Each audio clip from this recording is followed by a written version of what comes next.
completely rewired. And I got this one from Tony Robbins. He told a story once of a great reframe. He was training with a golf trainer and he went to hit the ball and it went nowhere near the tee, like went off to the side. And the golf trainer said, all you need to do if you want to get it near the hole is adjust your swing by about 1, 2, maybe 3 millimeters. So just the tiniest shift on that golf club. And then when he did that, it went straight next to the hole. And so like that's a cool reframe where you think, this is really challenging. I'm not even close to what I need to be able to do. And it's like, well, what happens if you were really close, you just didn't realize, and it's just 1 millimeter to the left or the right?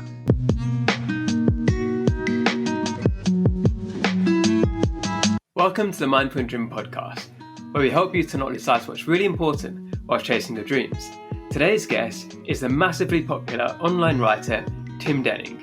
He has over 500,000 followers across LinkedIn and Medium, and across the entire internet, his articles have been viewed over 500 million times. He used to work in finance and he struggled with mental health his entire life. This included an eating disorder, it included paranoia, but he's working through that and is sharing his lessons and what he's learned along the way with his readers. It's rare for him to appear in an interview, so I'm honoured to bring this conversation to you, and I really hope you enjoy listening. Welcome, Tim. It's great to have you here. Thanks, Amaddeep. Thanks for having me, mate. Obviously, we're always chatting, but good to do it in a more formal sense over a podcast. I think a lot of my viewers are going to love this. Yeah, we've got similar audiences. We're both in the kind of entrepreneur space, both write online. Obviously, we've known each other for quite some time. So, yeah, man, it's good just to jump on. You've got some pretty wacky questions for me, which I don't normally get asked. So it's going to be certainly a challenge on my side. I guess the first question I ask is, what's some common advice you disagree with? And I know that from reading your articles and your online presence, there's probably going to be quite a nugget here. Yeah, I'm a little contrary to a lot of popular opinions. So I had a bit of a think about this. The two that are very contrary for me is one is labels. So people spend their whole day going, am I an introvert? Am I an extrovert? And then the classic one is, am I an entrepreneur? Am I not an entrepreneur? And I just laugh because they're all just dumb labels that are sort of, there's no like test that says you are or you aren't of any of these. They're all flexible, and a lot of it just revolves around a belief system, which is that if you think you're an entrepreneur, then congratulations, you are, because all it means is that you've made more than 99 cents from doing something other than your job, and I think we've all done that. So therefore, congratulations, we're all entrepreneurs. I like to use the one that Io came up with, who's a Medium writer, who said that if you get more than one deposit to your bank account, you're an entrepreneur. So he sort of says it like, get a second customer. So you've got a 9-to-5 job, that's your customer number one. All you need is one more customer, and then you tick the box. So that's the first one. The second one is just around common advice would be around pessimism. So I really don't believe in pessimism. I think it's a disease and it sucks the energy out of not only yourself, but everybody that you're around. And I just don't believe in it. People go, but you got to be a realist. And it's like, yeah, but then if you're a realist, you're basically focusing on your human programming, which says that everything's screwed, and you're going to die, and it's hard to find food, and you're just basically wiring yourself to have a really shitty experience. So I'm the opposite. I think you should start as an optimist, because pessimism is our default nature, which means if you're an optimist, pessimism is going to steal a bit of that optimism away just naturally through evolution. But if you're a pessimist, and then pessimist is already stealing away some of the pessimism, then you end up in sort of outrage, screaming at a screen type scenario. So they're the two kind of common things that I come up in a lot of my articles that I definitely disagree with. I think the label thing is really interesting because it's something I'm going through at the moment where I quit my job. I guess I'm an entrepreneur. Well, I am an entrepreneur based on your definition there. But I think there's a lot of pressure at the moment to make yourself easy to understand, where people give themselves these labels as a kind of crutch of, this is who I am. But in reality, we're so much more than any label we give ourselves. So you might say, I'm this, but you're also 100 other things. I don't think we should lose that multi-dimensional aspect of ourselves, because it's what makes everything interesting. Yeah, people want to box themselves into categories. We see it in writing, right? Where people go, what's your niche in writing? It's like, I don't have a niche, because they all blend into each other. People go, do you write about business? I'm like, yeah. And they go, well, on LinkedIn, you can't write about anything that's not business. I'm like, well, but life is business as well. Like if you go to a job, that's your personal life and it's business. So there are no boundaries. I don't know. I'm really big on just pushing the boundaries. I think it's stupid. I've got another friend who's a writer who's, what do you call it? She's transgender. So she's gone from man to woman. And people try and slap all these labels. And I'm just like, you know what? Everyone just shut up. She, he, whatever is just going to be whatever they want to be. And they're going to wear whatever they want to wear. And in the end, they're still an awesome writer and they're still my friend. And I don't really care what gender they're identifying with. With the pessimism side as well, is that something you've always believed, or is it something that's changed over time where you were a pessimist in the past and then you changed your belief systems? Yeah, so I was a pessimist for most of my life, and it led me to like really kind of traumatic mental health issues. But the problem was I didn't know that that's part of what was causing it. And now obviously I've healed from all that. I've realized that like living that sort of lifestyle, you're just naturally going to go into this downward spiral.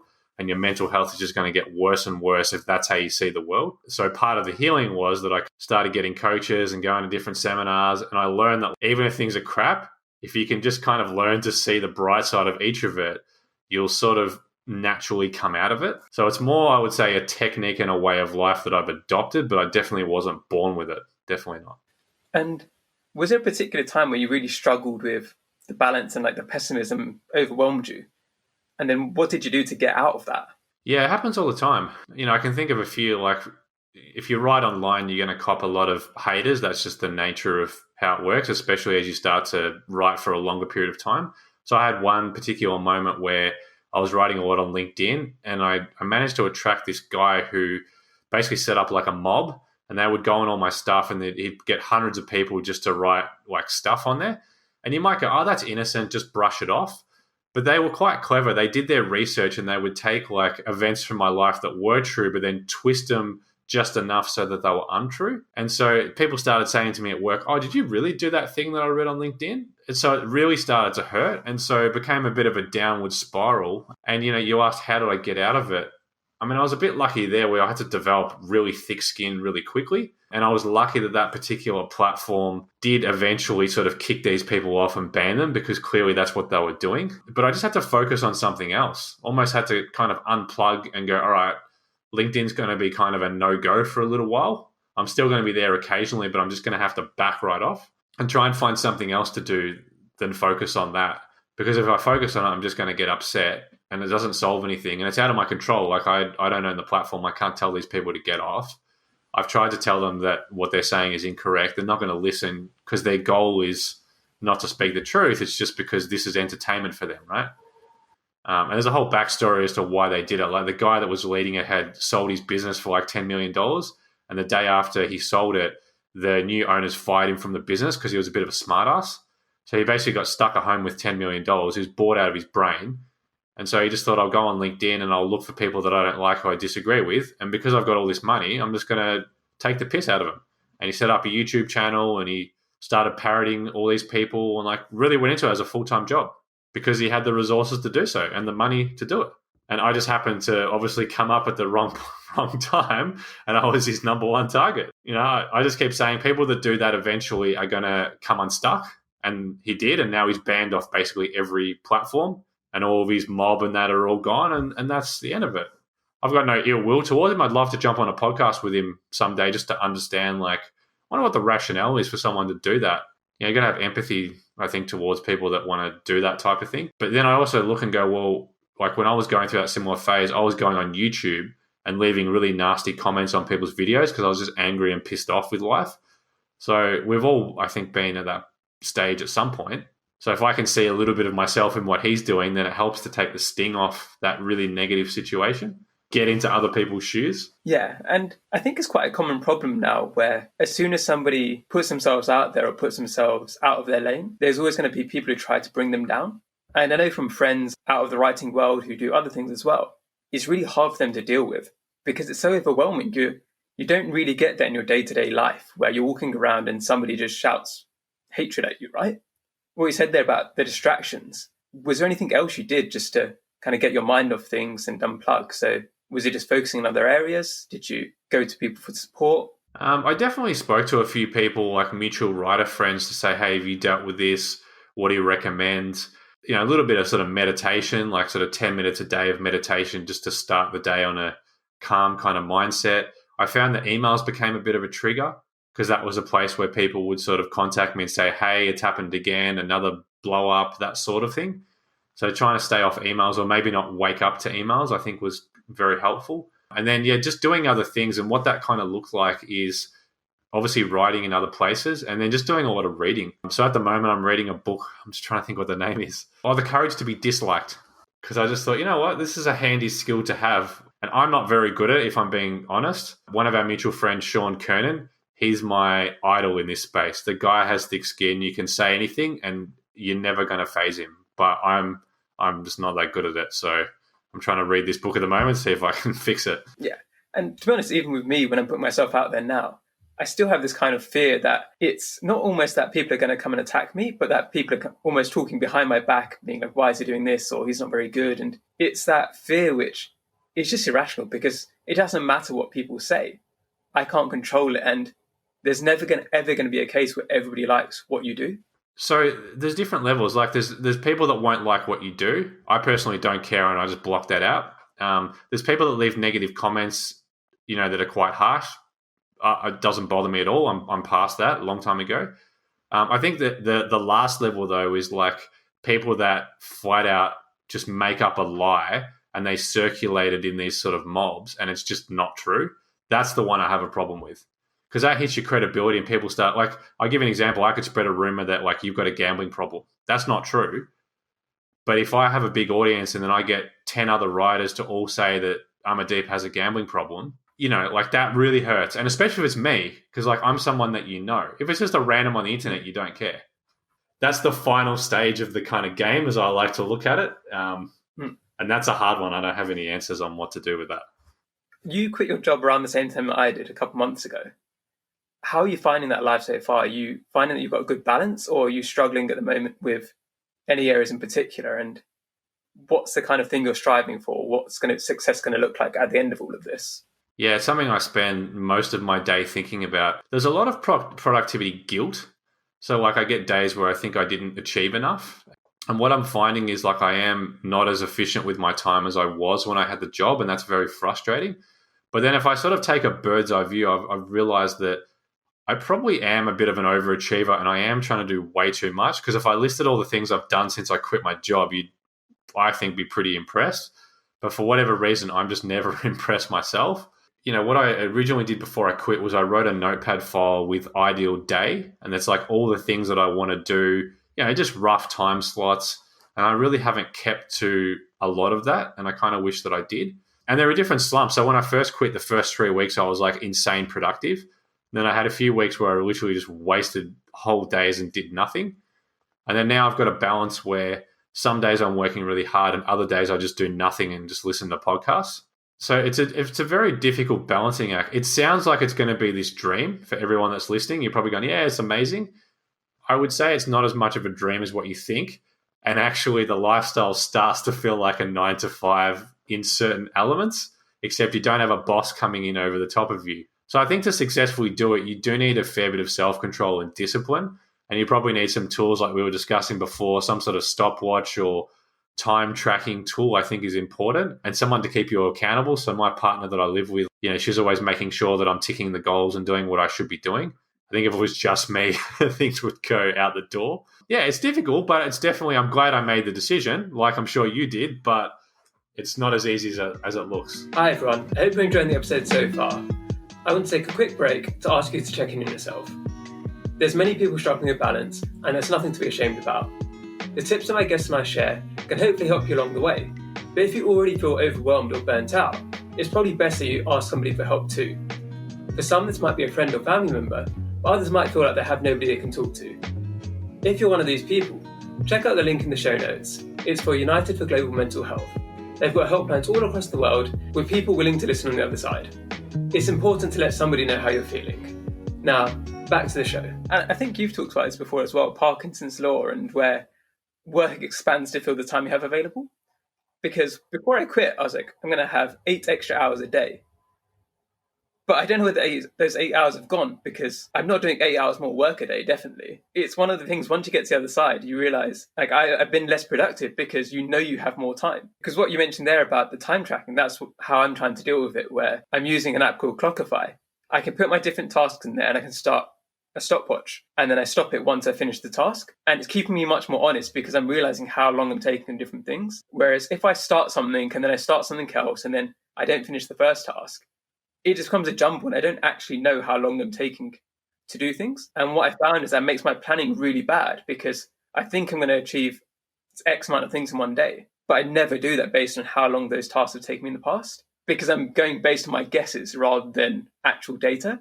When you're mapping out the tasks, I mean, I did that as well, but I always like put an asterisk next to like, what's the one thing that has to be done today that's non-negotiable? And if I get the big thing done every day, then I feel really happy. But I have found the Parkinson's law is probably the most true thing so far. But there is a difference. So, okay, I don't think I'm as productive as I would like to be. But when I had the job, I was constantly stressed out during daylight hours, and I would finish the day in a pissed off mood, which means that when I went to do the work that I really wanted to do, I was doing it in a pissed off mood. So the quality of that work and the negativity that was thrown into that work was not good.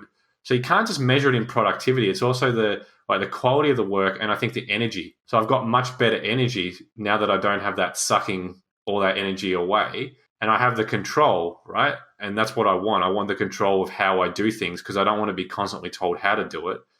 Because a lot of the time in a job, they tell you how to do stuff and they just have no idea. Like, I worked a sales job, without sounding too sort of cocky, I know sales better than anyone else I was working with. So you'd have people that have never done sales jobs telling you how to do sales. And it's like, well, you haven't done it. Like, this has been my whole life.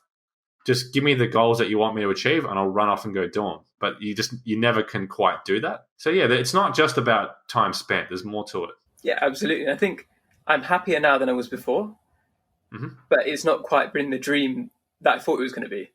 So my expectations have been measured a bit, but it's a useful transition because now I know myself a bit better and I can make my plans in a way to get the most out of myself while still not overburdening myself. Essentially, you've taken a big risk, or what might look like a big risk. And so by doing that, you get to know yourself better.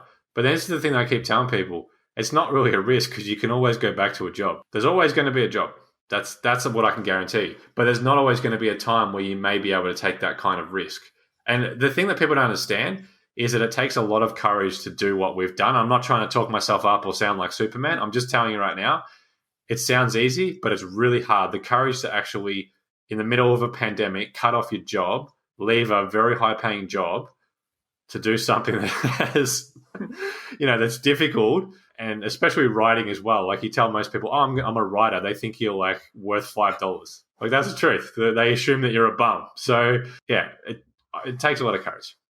Yeah, and with that side as well, it's interesting because you don't want people to think you're a bum, but at the same time, you don't want to humble brag every time you tell people you're a writer. So I don't want to be, I'm a writer who's got X million views every time I introduce myself. So it's what you said about labels. It's working out that it's not so important how I label myself, because if somebody wants to judge me, then they can judge me. That's fine. Yeah, as writers, we do have to use a few vanity metrics in our bios and stuff. And I don't personally love it, but I've just got over it that, like, if you don't sell yourself, it's very difficult. And I think just do it with a level of humility. If you're going to tell people what you do, it's fine.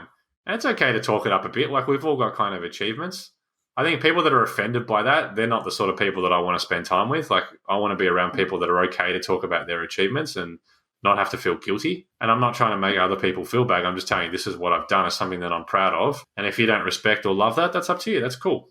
But doesn't mean I'm not going to wear it as a badge of honor because it's something that I've done. To me, it's a problem where I think more people should be open about what they've achieved, because I've met so many people who've done incredible things, but then they don't mention it.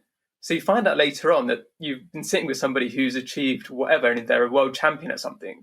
And then it's like, why didn't you mention that? That would be so fascinating to talk about. Is the worry about being considered arrogant. If you're talking to somebody and they're worth your time, they're going to want to know about your best stories. Yeah. I'll give you a great example. I've got a friend who runs a Medium publication called Steve Campbell. He runs The Ascent. And I've known Steve for like many, many years. And we just happened to be chatting, I don't know, a few months ago. And I found out for the very first time that Steve used to work for Gary Vaynerchuk. Like, he was like his number 2 employee, worked directly for Gary for a number of years, has met some incredible people, can tell you some amazing stories. I've known him all this time. I had no idea.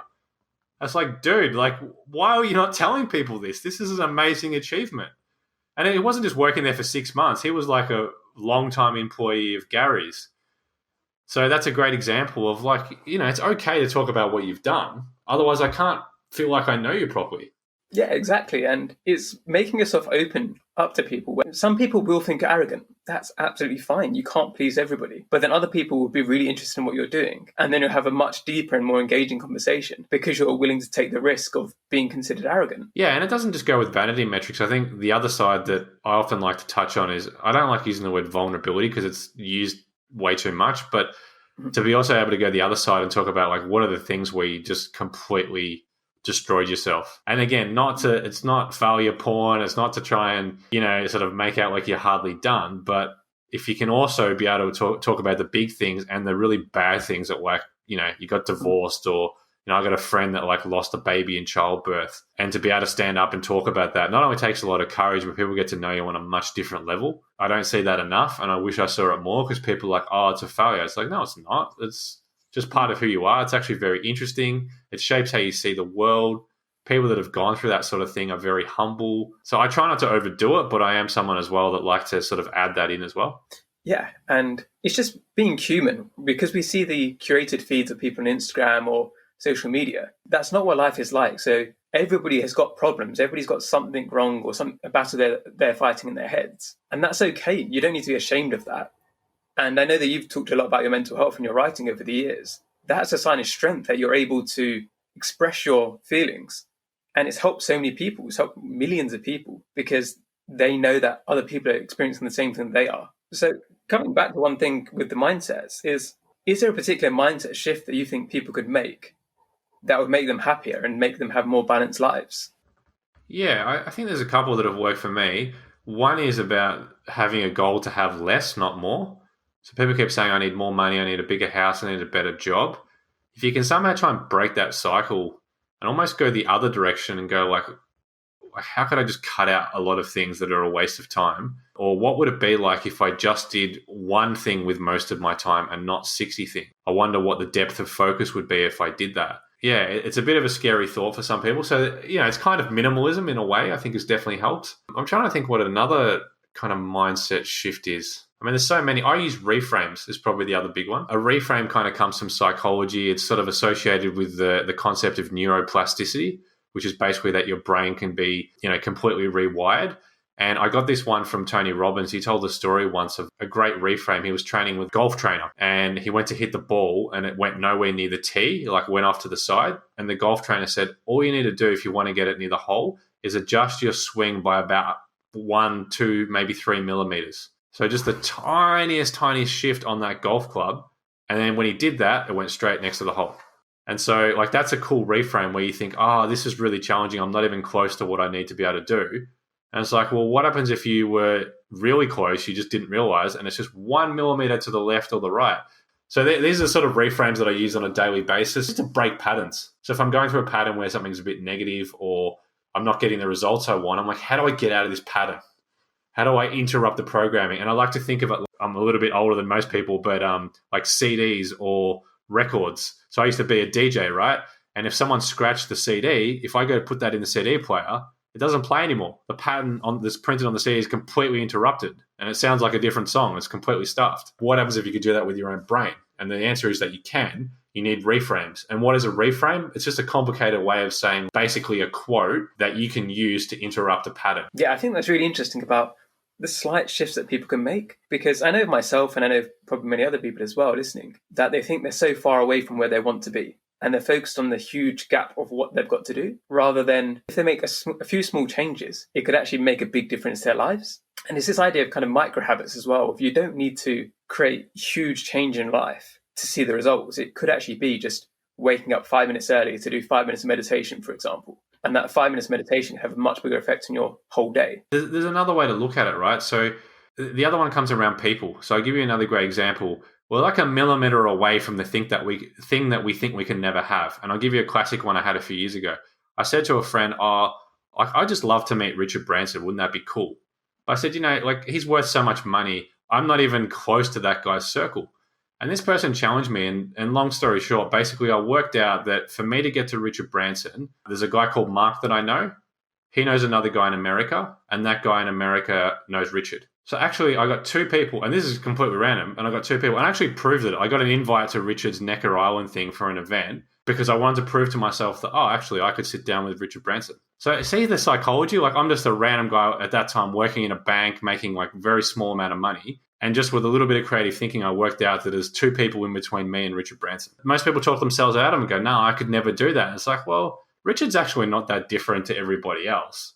I know his brand's pumped up and he sounds like this amazing guy, but he's just actually a pretty simple person. I know people that have known him for many years and they say he's not the guy you see in the media. He's just a normal guy who likes surfing. That's it. So that's another way to look at it, not just results, but around people. So in my role as the editor of Influence Handbook, I've had a few of these run-ins with people who've started these hugely successful businesses where they then sold them for hundreds of millions.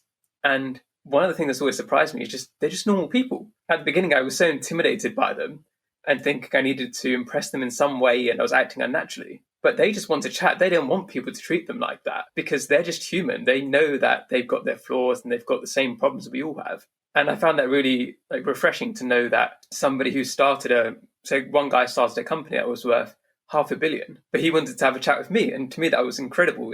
Why would he want to talk to me? Because we've all got different skills in life. And for people listening, they've probably got something they can do better than most billionaires or most people who run countries, because we've all got different skills. And that makes us interesting. Yeah, I mean, that guy that's worth $500 million, another way to look at it, and this pisses people off when I say this, but I always look at him and go, so he's really successful in that area of his life, which is accumulating money, but all the other areas of his life had to suffer to get that $500 million. That's the part that people don't understand. So if you and I just said that we're going to be crap in every area of our life except golf, you and I would be the next Tiger Woods, no problem. But the thing is, we're not willing to do that. Normally we spread our focus across multiple things. And also, it's like people might worship that guy and go, well, he's worth $500 million. In the end, who really cares? So he's managed to hoard money better than anybody else. I don't know. Like, does that make him better than all of us? I mean, that's a subjective thing. I personally don't care. It comes back to the theme of this podcast about how to find that balance. Because, yes, if you give up everything else, you could be really rich. But that's not really the aim of life, because your relationship would suffer, your family life would suffer, your health would suffer, your physical health, your mental health. That, I think, rounds things off quite nicely in terms of what we're trying to target here. And people who might be much more successful in one area could also be wanting to learn from you in another area. So you've always got something to offer other people. Yeah, well, that guy that's worth $500 million probably wants to learn from you about writing, because I'm sure that's something that he's not good at. Yeah, you're not that far away from the person that you might idolize is another way to look at it. But then the other thing that upsets people is I tell them your idols have got dark secrets too. Unfortunately, every person you idolize is going to piss you off in one area. And so that's why I have low expectations on people. That's why I hate cancel culture, because essentially we're canceling people because we're assuming that they're going to be perfect in every area of their life for their entire life. But it's silly because it's not possible. We're all going to make a mistake. It's also, if you look at anybody in history who's the titan of the world in terms of Nobel Peace Prizes, whatever it is, there's all things in their backgrounds that aren't perfect because it's impossible. Even the greatest humans ever, nobody's lived a perfect life. Yeah. And in fact, I don't want to meet someone that's perfect in every area of their life. To me, that would be boring. Yeah. And I just don't think it's simply possible. It's been great to chat to you, Tim. For the people listening, if they want to hear more from you, where's the best place for them to find you? Yeah, best place is just my name. So timdenning.com, and it's just DENNING is my last name. Normally I encourage people to sign up for the email list. I'm very generous to my email list. They get a lot of free books. They get free courses. They get Q&As for free. And I also do 2 free newsletters as well. And everyone keeps telling me I should charge for them, but I don't. So yeah, if you want more of that sort of stuff, that's where you get it. Awesome. What I like to finish up on is, what's one small thing that's brought you joy recently? Yeah, one small thing. So I won't name names, but someone big in the Bitcoin community, unfortunately, was exposed a few days ago for scamming people. And this person, I don't know them personally, but I know a lot of people that do. And I was a bit disappointed when I obviously learned, and it took a while to figure out. But what was really cool is I looked at all the comments, and despite this person scamming people and losing millions of dollars of money, the overwhelming response was, we should show him empathy. He's probably going through a very dark time and we shouldn't cancel him. In fact, if anything, we should pick up the phone and see how we can help him. And then what was really cool is one of the people, there was a guy that lent him 5 Bitcoin, which at the time was around $250,000. And this person came out publicly and said, even though he scammed me, I don't want the Bitcoin back. I would like him to not repay the debt. because he's going through a really difficult time. And I just watched this. I was like, wow, normally you would expect that to blow up and like cancel him and he's a scumbag. And it's like, no, people are like, he's gone into a dark path, but that's not who he is. And like, how do we help this person? So that brought me a lot of joy to kind of hear that. I guess it's a lesson for everybody, isn't it? We always assume the worst of people, and sometimes it's worth just hearing what's happened to them, because maybe there's something we can do to help them too. Correct. I mean, this person went from investing to accidentally becoming a gambler. I argue that it can happen to any one of us. And the reality is that if we don't help this person, what do you think is going to happen? I can tell you what will happen. I mean, he's lost his entire business. He's obviously completely bankrupt, and he owes some pretty nasty people a lot of money. You know, people commit suicide when that sort of thing happens.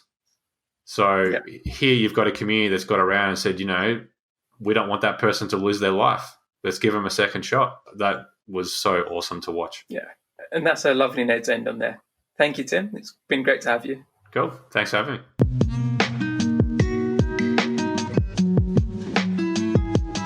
If you're listening on Apple Podcasts, I'd love it if you could leave me a 5-star review. It really helps to get the message out further. Wherever you're listening, it would be awesome if you could subscribe and to share on your social media channels.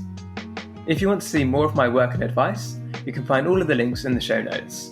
Thank you again for listening, and I hope you have a lovely day.